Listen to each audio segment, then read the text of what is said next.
Good morning, welcome back to Fujitsu Forum TV. We have another 11 interviews coming your way. Up first, digital transformation, an overused term perhaps, but that doesn't mean that it's the wrong term. Digital transformation is critical for businesses to achieve their global goals. To help us understand how large organisations can deliver transformation without causing issues to hit their business, we're joined by Helen Lamb and Tim White, and they're going to be walking us through Fujitsu's capabilities in this arena. Thank you both for joining us. Thank you for getting up early. I know it's been a late evening for many people here at Fujitsu Forum TV. Let's talk global organisations and sort of operating 24/7. Particularly businesses who are in different regions, different countries. I mean, this has got to cause so many challenges within digital transformation.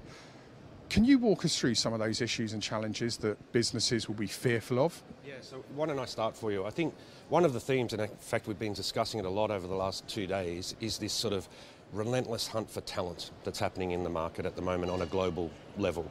And it's something for us that means that we have to make sure as a service provider to our customers that we're getting the best talent in the door, we're getting great diversity in our teams, and that we're making sure this talent is quickly enabled, engaged in Fujitsu as an organisation, and then for us we're able to retain that talent and promote it through our organisation. So this is a challenge for us to support the customers. At the same time, it's a challenge for our customers in their global operations to attract the right talent into the business. I'm sure Helen's probably got something to add to that. Yeah, I think that's absolutely true. And also the other thing we're seeing from customers and getting their feedback on is the importance of relevance.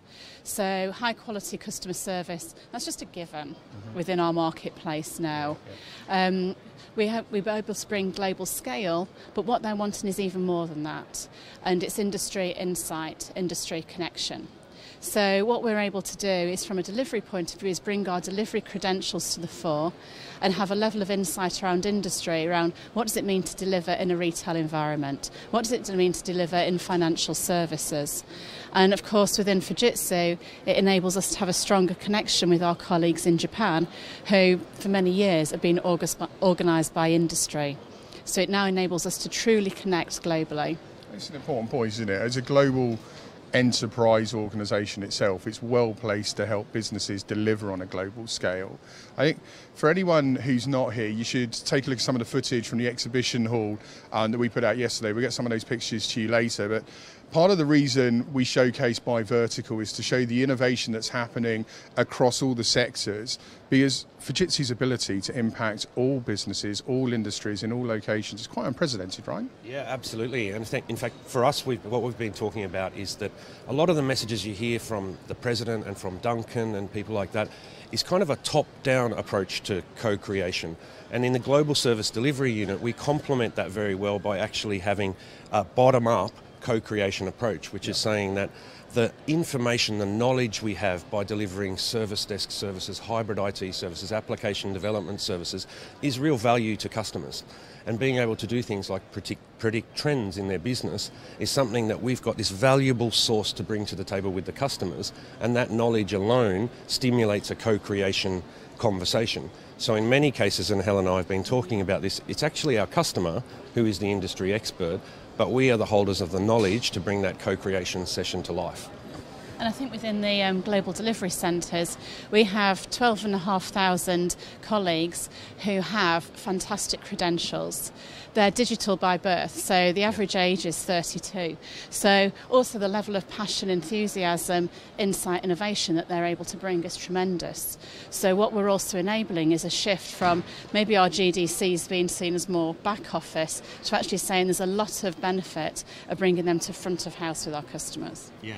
I think that, we're in the process now of going through our engagement and enablement surveys. And one of the trends we've seen is that we've got these tremendously high levels of engagement within our teams. And what we need to focus on as a leadership team is how do we enable them? How do we give them the right tools, the right consistent global processes to be successful and really harness the power that is that engagement we have with our teams? We saw Duncan Tate and President Tanaka's keynote yesterday morning, the importance of co-creation for success, and then Fleur Copping leading the collaboration economy session in the afternoon. afternoon with the partners talking about digital ecosystems. If the points that have just been made resonate with you, do go and check out those 2 keynotes. They're available on Fujitsu Forum TV right now. Responsibility in business underlies Fujitsu's strategy.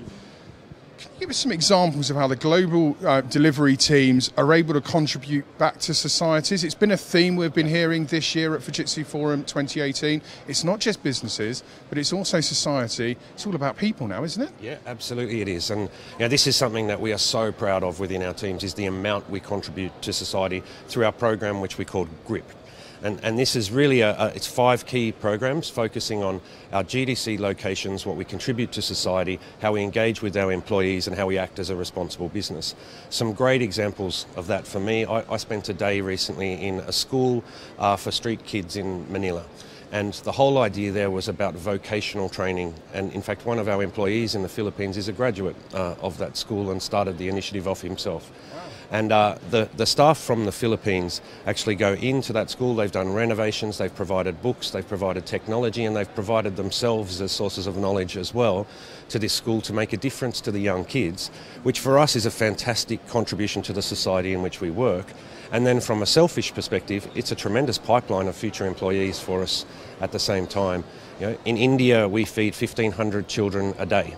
And the reason is that by providing them with a lunch, it keeps them in school, it stimulates the education, and again, it starts to be this kind of cycle within the economy to get education levels up, to stimulate people with the right skills to be job ready. Should more businesses be following suit? I mean, this is quite inspiring to hear all of this. And obviously, I know it's a key part of Fujitsu's vision. Duncan Tate was walking us through that. Media Day, we caught up with Duncan, and he was talking about the importance of the sustainability development goals that the UN have laid down and why it's close to the heart. Should more businesses be following suit? Because this is tremendous stuff, Tim, that you've just been talking about. Yeah, absolutely. In fact, I'm not sure, Helen, if you have your badge on today, but this is the Sustainable Business Goals badge, which the President was wearing yesterday as well. Helen and I met with the CEO of an organisation that actually facilitates 200 companies contributing, including Fujitsu, who were one of the first to sign up, contributing to a number of programs around the global sustainability in society. And, we're a very proud member of that, and in fact we're working very closely with some of our customers on joint initiatives now. So we've got a session in a couple of weeks with ING in India talking about responsible business. We've worked with BAT recently. I had a session yesterday with Total to talk about how can we work together to contribute back to society at the same time. Sure. What about other success stories, particularly where customers, there's a lot of business leaders that will be watching this who no doubt will have had their interest piqued by your comments. As far as global delivery, where is Fujitsu excelling at the moment? Who are the customers that have been feeling the benefit of what you guys do? So do you want, maybe I'll hand over to you, Helen, but I'll maybe just start with the theme, is the greatest return we're getting with our customers is when we work in an agile way. And by that, it's not just about our methodologies, it's about the culture. And it's where we get a close touch point with our customer organisations, both within the GDCs themselves, but also on the front line with the customers in their own operation. And we've got a bit of a theme in GSDU about being on the front foot. And that means that we're actually side by side with our regional sales teams and account teams, face to face with customers, talking about agile ways to improve their business, and as I said before, to harness the knowledge as well. And I'd kind of build on that, because I think the other part of it is that our customers no longer want to talk about just one topic. So we might start a conversation about SAP, but it rapidly then moves into a conversation about the cloud. And then from that, security. Then it might be network performance. Then it might be front-end customer service. And then it might be connecting around what their industry is. And I think that's the power of what we're able to bring from a delivery point of view, is that we're able to have the conversation in a very agile way, whether it's Fujitsu providing the service directly, or whether it's us working with an ecosystem of the customer's in-house team and their partners, for us still to have a level of insight around how should integration work and how can we enable connected services. If you had one point that you wanted to make to the CEOs that are watching this morning, what would it be? I think It's about Fujitsu's depth of service capability. And it doesn't mean that we always have to provide every layer of the service stack. But what it does do is it positions us perfectly as an integrator, as someone who can bring knowledge to the table, can work with internal teams within our customers, can work very well with partners, which has been a key theme of the whole session in the last 2 days. But we're a perfect organisation to co-create with because we partner well, we have engaged teams, we've got tremendous knowledge and this ability to integrate. And I'd add on that we care. That's what's just so powerful to me. And whenever anyone walks around any of our global delivery centres, they'll absolutely get that sense. So what I say is come and visit us and understand the possibility we can bring to them.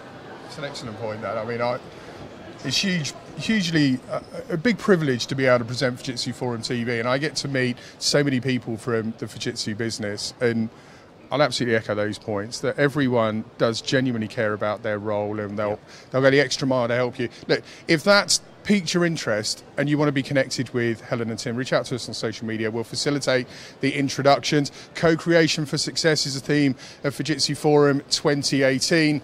Still plenty more to come on that theme. Fujitsu Forum TV is about sharing key business and societal challenges that are being addressed by innovative solutions across technology and co-creation. Blockchain. It's a bit of a buzzword, isn't it? Well, up next, we're going to be speaking with Dr. Joseph Rieger ahead of his keynote this afternoon. It's gone beyond the hype, and it's no longer just about cryptocurrency. We're going to be putting questions to him to understand why blockchain should be on your radar if you're a CEO. There's plenty more to come today from Fujitsu Forum TV. Stay with us. We'll be live. It's 12 minutes past 9. We'll be back with you at 9:30. See you soon.